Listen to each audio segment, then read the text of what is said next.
Mengejutkan, langkah Rian Wartia Trigina alias Erin, mantan istri Andre Taulani, dalam menyelesaikan prahara hukumnya dengan Herawati, mantan asisten rumah tangganya.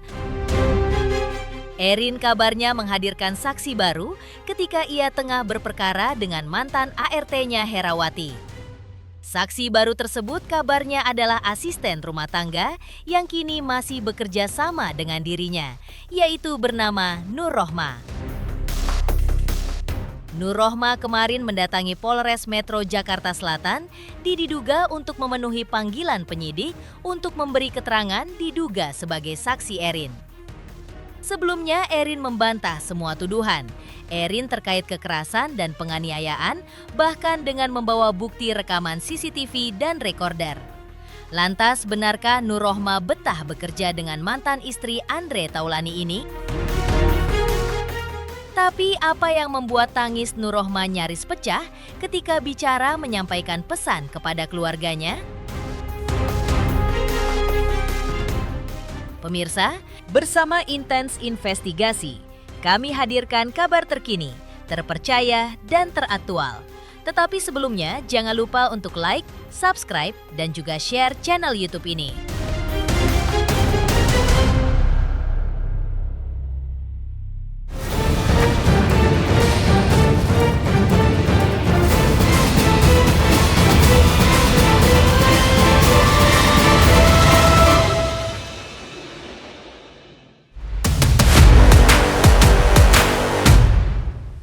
Prahara hukum antara Erin dan mantan ART-nya, Herawati, kini memasuki babak baru yang mengejutkan. Pasalnya, kemarin hadir seseorang memenuhi panggilan penyidik di Polres Metro Jakarta Selatan yang diduga ART baru Erin bernama Nur Rohma yang saat ini masih bekerja di rumah Erin. Nur Rohma tiba di Polres Metro Jakarta Selatan didampingi kuasa hukumnya. Namun, Nur Rohma menutup mukanya dan menunduk. Menurut kuasa hukum yang mendampinginya dan berusaha melindungi Nur Rohma, mengaku bahwa kliennya merasa ketakutan diserbu awak media. Kedua terus meransek maju menuju ruang penyidik di Polres Metro Jakarta Selatan. Usai diperiksa penyidik, Nur Rohma pun pulang tanpa bicara sepatah kata pun.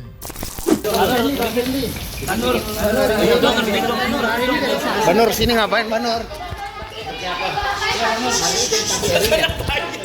Sedikit jadi saksi ya. Ini kan udah hujan bang. Maaf ya. Tenor Ketakutan mbak. Tolong ya. Tolong bisa dimengertiin ya. Tolong bisa dimengertikan ya. Iya bang. Ini orangnya ketakutan. Bang abang hari ini mendampingi Teh Nur jadi saksi. Nanti segala sesuatunya akan kita jelaskan secara pemeriksaan ya. Jadi minta tolong nih, tolong ya. Jadi saksi Mbak Erin ya? Mbak Nur mungkin. Abang namanya siapa bang? Saksi Mbak Erin. Bang. Ada Stanley bang. jadi saksi Mbak Erin. Tolong lah pak. Ya net.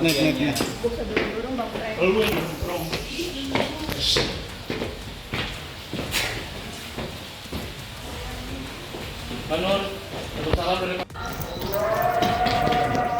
Mbak tadi gimana Mbak di atas Mbak? Yang kali tadi Kak. Ada berapa pertanyaan, Mbak? Laporannya. Bang ada berapa pertanyaan bang? Laporannya Erin atau Hera ini sebagai saksi Kak. Sedikit ini. Sebagai saksi laporan Erin atau siapa Bang? Laporannya seperti apa, Bang? Bang, mungkin laporannya sedikit Bang seperti apa Bang? Bang payungnya ketinggalan bang di depan bang. Nggak mau diambil bang. Pertanyaan Kak. Oke.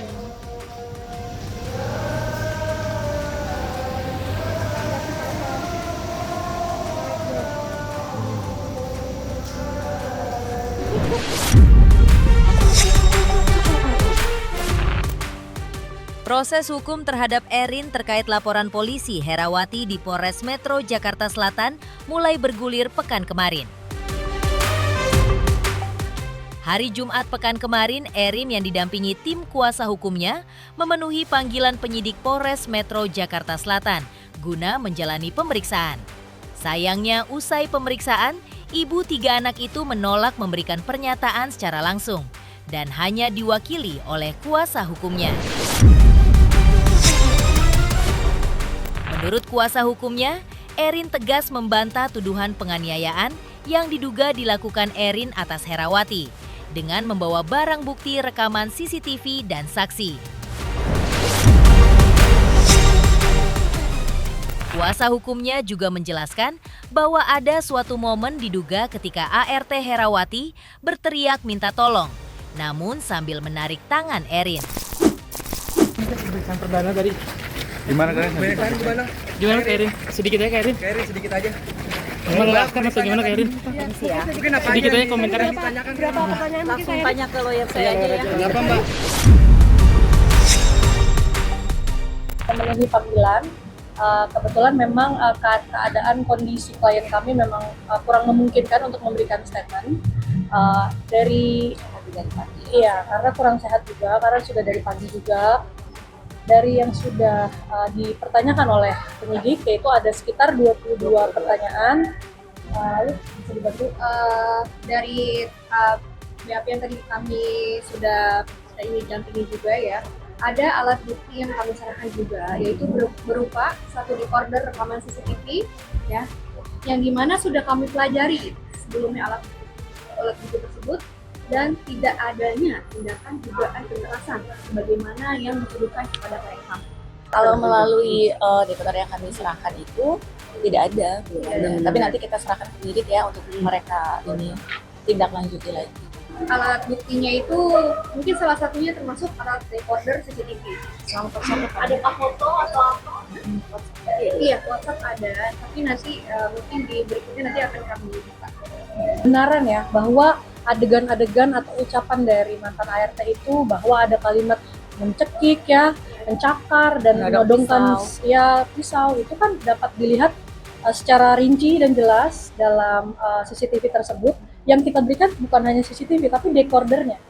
Jadi benar-benar keaslian dari suatu CCTV itu memang harus berupa decorder ya.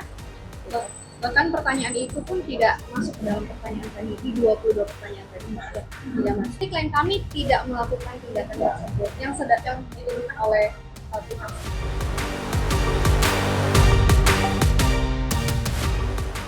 Di sisi lain, Herawati sebelumnya ditemani kuasa hukumnya menjelaskan hasil rapat bersama Komisi 3 DPR RI. Menurut Herawati, berkat gerak cepat Rieke Diah Pitaloka, ia didampingi kuasa hukumnya telah melakukan rapat dengar pendapat RDP dengan Komisi 3 DPR RI. Pihaknya mengapresiasi Komisi 3 DPR RI yang telah memberi ruang kepada Herawati untuk mengawal perkara melawan Erin. Menurut pihak Herawati, kesimpulan dari rapat dengar pendapat tersebut adalah bahwa Komisi 3 DPR RI memastikan bahwa 2 laporan polisi dari pihak Erin terhadap Herawati dengan tuduhan fitnah dan pencemaran nama baik dan juga dugaan melanggar Undang-Undang Perlindungan Data Pribadi tidak akan diteruskan di ranah hukum.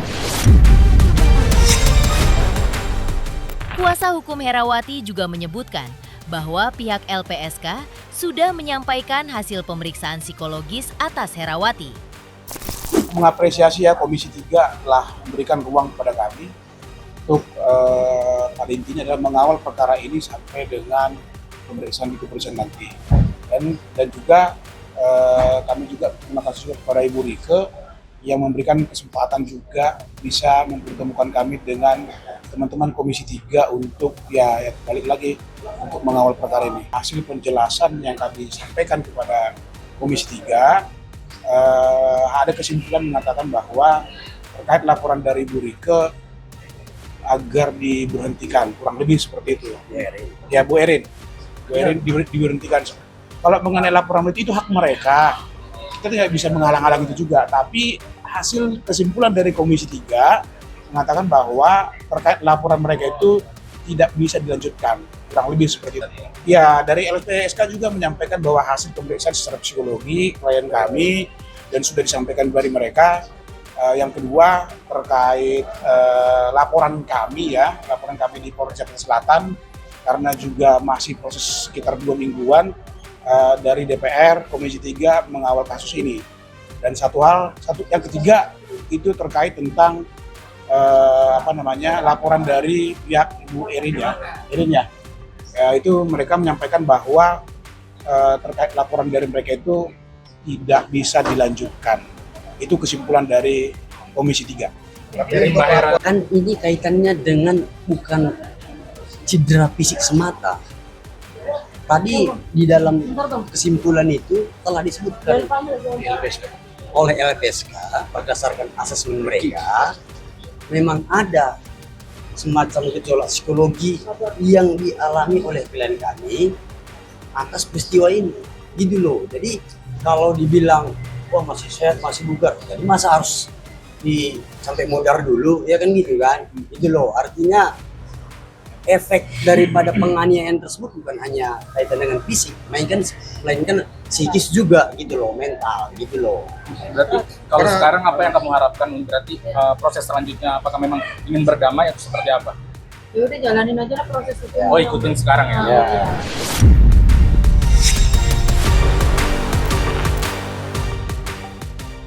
Di sisi lain, asisten rumah tangga Erin yang masih bertahan bernama Nur Rohma akui masih betah bekerja bersama Erin di tengah prahara Eri dengan Herawati. Lantas, seperti apa kesaksian Nur Rohma terkait sosok Erin majikannya terhadap ART-nya? Apa yang membuat Nur Rohma sampai menahan tangis ketika menyampaikan pesan kepada keluarganya?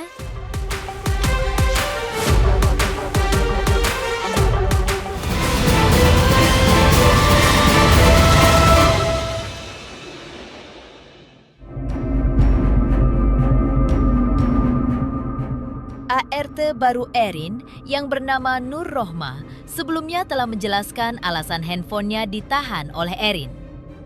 Menurut pengakuan Nur Rohma, langkah itu dilakukan Erin majikannya mungkin karena ia merasa khawatir Nur Rohma akan berkomentar yang tidak-tidak keluar. Karena berita yang beredar menurutnya terlalu berlebihan. Nur Rohma mengungkap bahwa kondisinya di rumah Erin baik-baik saja dan aman-aman saja. Namun, Nur Rohma mengaku bahwa kini ia bekerja di rumah Erin, jadi tidak nyaman karena suami dan keluarga yang merasa sangat khawatir akan kondisi dirinya, namun tak bisa berkomunikasi karena HP-nya ditahan. Bahkan suaminya sempat merasa panik dengan kondisi Nur Rohma, hingga ibundanya pun jatuh sakit pasca mendengar kabar yang berlebihan terkait prahara Erin versus Herawati. Mungkin ibu khawatir karena takutnya saya berkomentar yang tidak baik di luar, karena pemberitaannya kan terlalu berlebihan, jadi katanya ditahan, tapi nanti katanya mau dikembalikan kok. Karena itu juga kan suami saya juga panik karena beritanya udah kemana-mana kan, jadi suami juga ikut panik, keluarga panik, jadi sebenarnya enggak. Berarti kamu di sini baik-baik aja ya? Ya baik-baik aja, yang dimasalahkan ibu sama saya, nggak aman-aman aja di sini. Saya sih sebenarnya kaget, cuman ibu di sini baik-baik aja sama saya. Kalau misalkan ada pemberitaan yang terlalu berlebihan itu karena itu masalah ibu sama Mbak Hera. Kalau sama saya enggak, aman-aman aja ibu sama saya. Ini udah terjadi pemberitaan yang berlebihan di luar, keluarga saya jadi sakit, suami jadi panik, saya juga nggak bisa komunikasi, jadi kayak berantakan kayak gitu loh. Jadi saya juga kerja di sini jadi kayak nggak nyaman kayak gitu loh Pak, karena suami panik banget kayak gitu, berita yang berlebihan yang kayak gitu. Nur Rohma mengakui bahwa selama ini ia sebenarnya merasa betah-betah saja bekerja di rumah Erin. Menurutnya sebagai majikan, Erin akan marah kalau mereka sebagai ART tidak menjalankan aturan yang ia buat. Itu pun marahnya hanya sebentar saja dan kemudian akan baikan lagi. Namun, ketika hendak menyampaikan pesan kepada keluarganya, tangis Nur Rohma nyaris pecah. Ia sembari menahan tangisnya, menyampaikan pesan untuk keluarganya di rumah, bahwa ia baik-baik saja dan aman-aman saja. Kalau ngikutin aturan ibu pasti ibu nggak akan marah. Saya juga tenang. Tapi kalau misalkan marah kayak gitu paling sebentar, nanti juga nggak marah gitu aja, nggak terlalu lama marahnya, nanti juga baik lagi, kata-katanya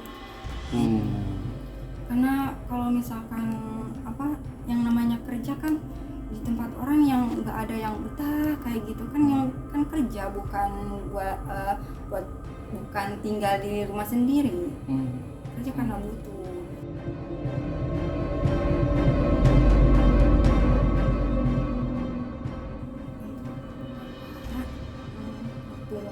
Untuk keluarga, lu di sini baik-baik aja, jangan panik, karena di sini ibu juga baik. Kalau yang punya masalah itu ibu sama yang lain, kalau sama Nur enggak, karena ini terlalu berlebihan beritanya, jadi ibu panik, jadi minta HP saya gitu. Kalau misalkan berita ini udah terlalu berlebihan, udah sampai media, ibu saya di sini aman-aman aja, nggak apa-apa. Di sisi lain, Nur Rohma, salah satu ART Erin sebelumnya, telah mengungkap hal mengejutkan tentang rekannya Herawati. Lantas, seperti apa kesaksian Nur Rohma tentang tabiat Herawati di rumah majikannya?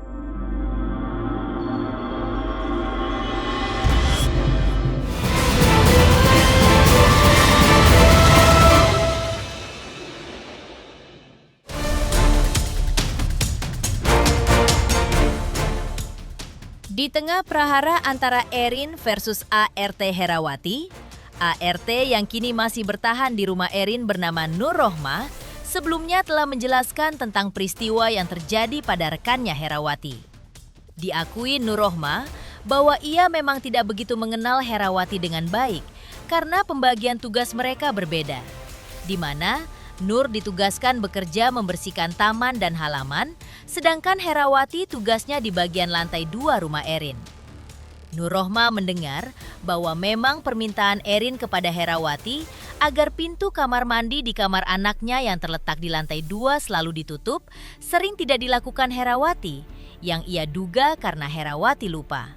Namun, terkait kabar bahwa Erin menjambak Herawati di malam ia dijemput dari pihak yayasan, ia tidak tahu dan tidak melihatnya. Kemudian Nur Rohma juga mengaku melihat bahwa Herawati merokok di rumah Erin, meskipun ada aturan dilarang merokok. Diduga beberapa hal itu yang memicu kemarahan Erin meledak.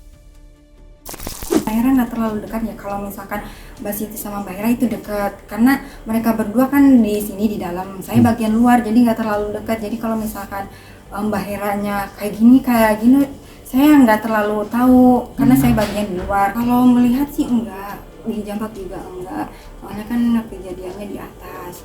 Kalau misalkan waktu kejadiannya sore itu, mungkin karena ibu kurang menerima ya, karena tiba-tiba Mbak Hera bawa polisi, kan mengganggu ketertiban juga di sini. Mungkin ibu agak sedikit marah, jadi ibu marah. Sempat ya tarik-tarikan kayak gitu, mungkin karena Mbak Hera pengen keluar gitu. Tapi kalau misalkan dijambak saya nggak.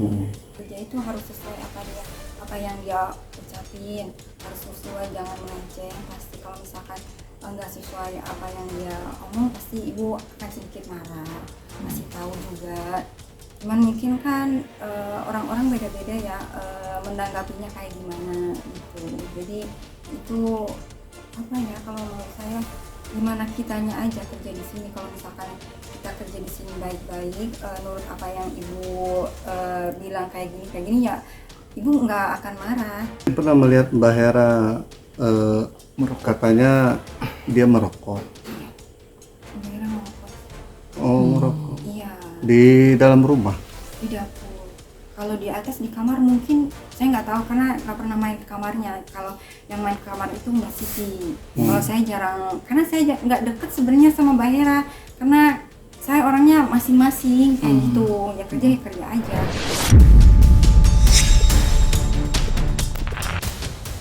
Pemirsa Intens Investigasi, jangan lupa saksikan terus Intens Investigasi dan pastikan jangan lupa untuk like, subscribe, share, dan juga komen. Tim redaksi Intens Investigasi juga mengucapkan banyak terima kasih kepada semua subscribers. hingga channel Intens Investigasi kini menuju 4 juta subscribers.